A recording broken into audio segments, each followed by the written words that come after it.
Good morning guys, and welcome to Mom Shikan's Daily Habits. Another day, another vlog, another story, and another recipe. So meron ako ditong ito yung brown rice. Ayan. I just want to share my recipe. Ayan. Pero siyempre minana ko to dun sa lola ko. Siyempre ginawa din ng parents ko. So napaka healthy nitong recipe na to, guys.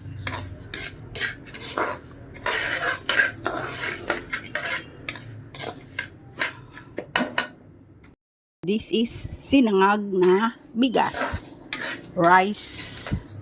Yan, brown rice.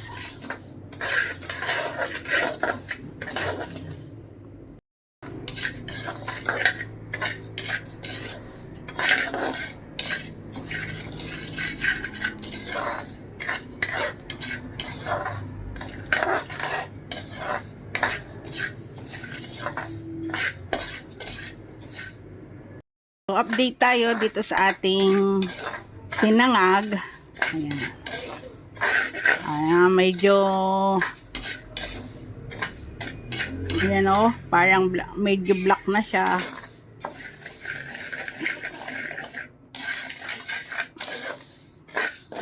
Konti pa.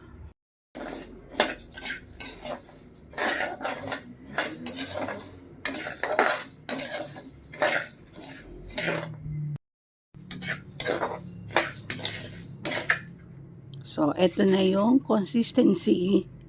Ayan. Black na po siya. Konti-konti pa. So, guys, ito na yung consistency na gusto kong ma-achieve dito sa sinangag na bigas o binusa na bigas. Rice.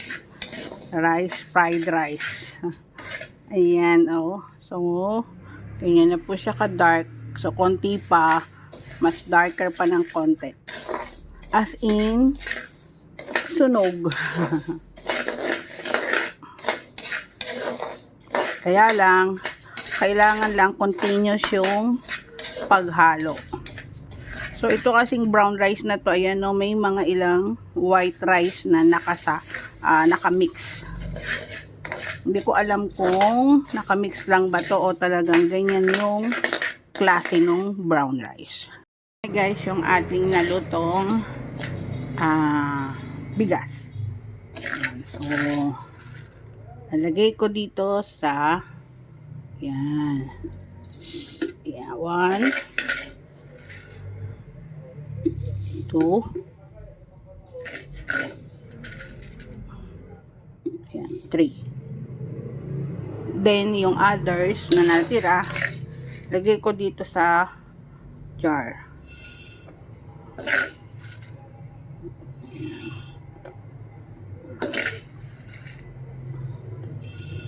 So, kahit saan naman container, pwede nyo ilagay. Tayo ng water.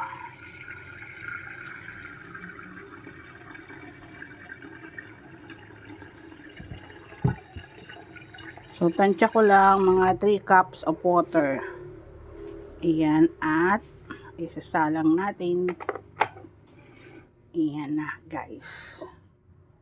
Tatakipan ko. Lalagyan ko ng takip. Nasaan na yung cover? Ayan.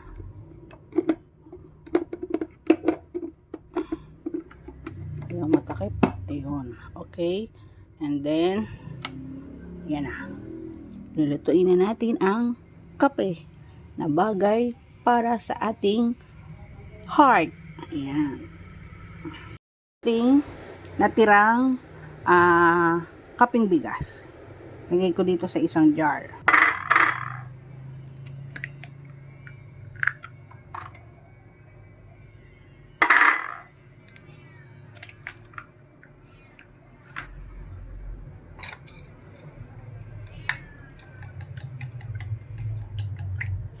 So, itong yung isang itlog, maputla.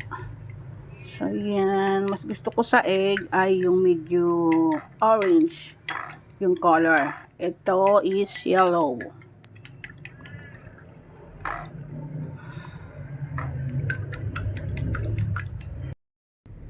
So,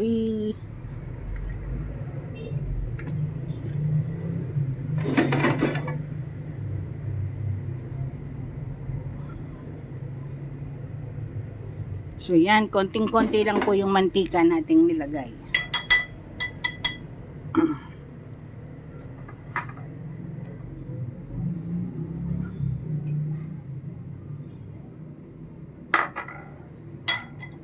Ito lang yung ating ulam ngayon. Simpleng ulam. Simpleng almusal.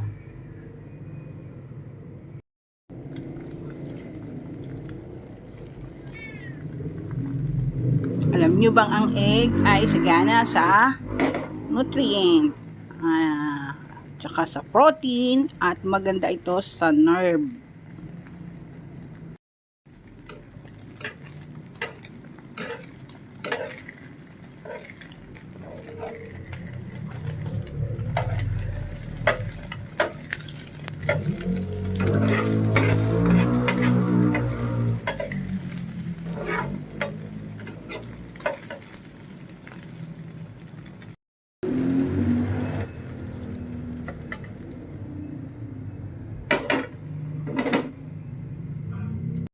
Ito ang Pinoy ulam. Ayan, mga favorite ng mga Pinoy. Ayan, lalo na sa almusal.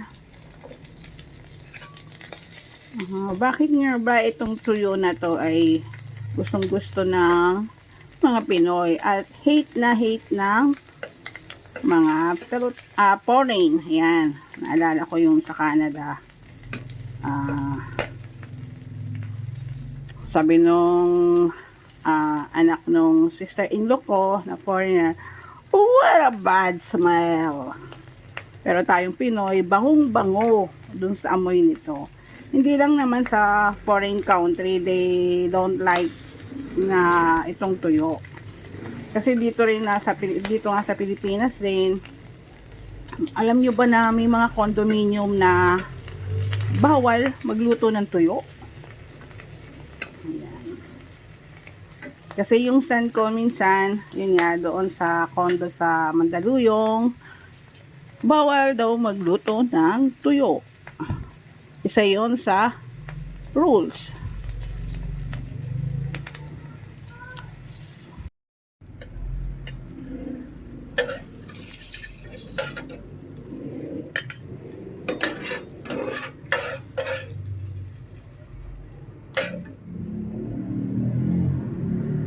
Yan na ang ating ulam for breakfast.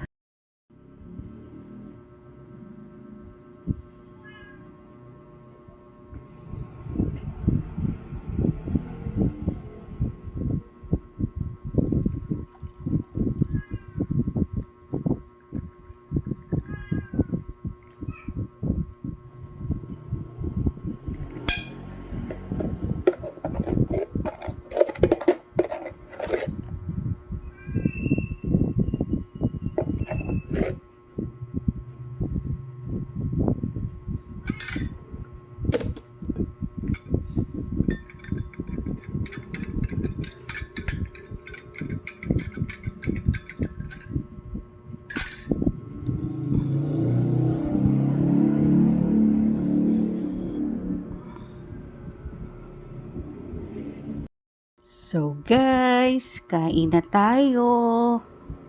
Ito yung gatas ng maragul o ng kalabaw. So yan, pour lang dito sa rice. Lagay natin. sa ating brown rice. Brown rice guys yung gamit ko.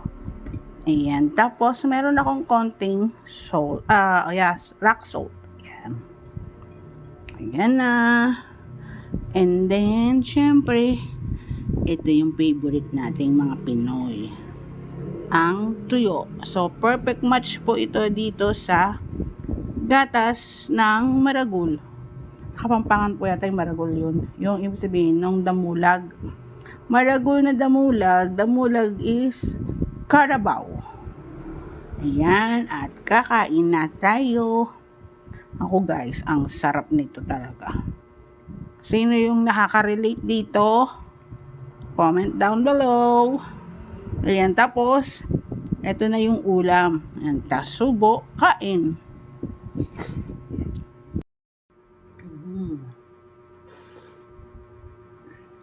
Harap. Nung bata kasi ako, ito yung lagi kong ulam sa umaga. Yung gatas ng damulag. So, ito na yung aking nilutong kaping bigas. Alam nyo guys, nung bata kami kasi nagkaroon ako ng depensa sa puso, and yun nga, hindi ako maawat sa pag-inom ng kape. And sabi nung recommend ng doktor ko, sinabi niya doon sa mother ko na hindi lang ding maawat akong uminom ng kape, yung kapeng bigas ang ipainom kasi kahit pa maya lagi-lagi uminom, pwede. At perfect din to dito sa ating tuyo, ito guys, at gatas ng kalabaw. Oo. Isa kong nakikita kumakain ito talaga na nagbo-vlog, si Idol Romy Katakutan. Ang kita nyo siya, ang gatas ng kalabaw, yung sinasabaw niya doon sa kanin na mainit.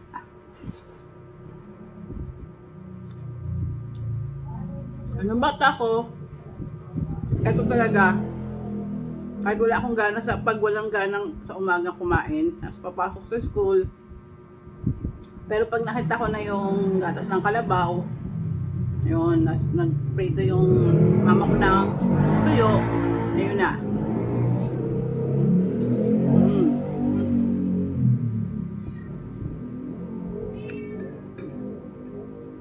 Only in the Philippines. Sarap. So, kompleto naman to. So, meron akong egg para sa aking protein.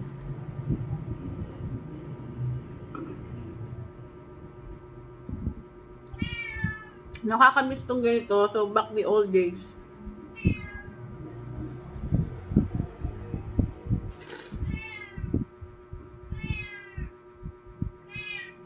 Try nyo to guys.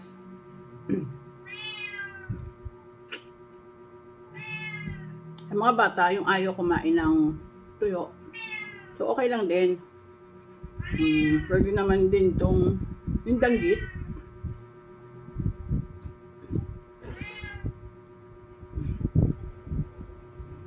At pwede rin walang tuyo. Yung gatas lang, tapos yung rice, then konting salt, yun na.